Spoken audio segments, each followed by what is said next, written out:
بسم اللہ الرحمن الرحیم۔ السلام علیکم۔ ہمارے اس چینل کو سبسکرائب کر لیں۔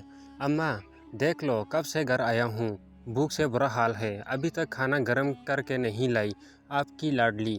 ابھی لائی بھائی، یہ دیکھو شرٹ پر ہلکا سا داغ ویسے ہی ہے، تمہیں تو کپڑے بھی ٹھیک سے واش نہیں کرنی آتی۔ لاؤ بھائی یہ مجھے دے دو، دوبارہ واش کر دوں گی۔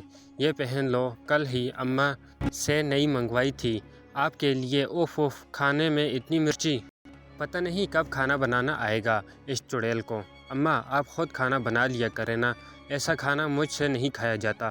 اماں بولی بیٹا یہاں بنانا سیکھ جائے گی تو سسرال میں اچھا بنائے گی، اس لیے اسی سے بنواتی ہوں سب، مطلب اس کی شادی تک برداشت کرنا پڑے گا اب۔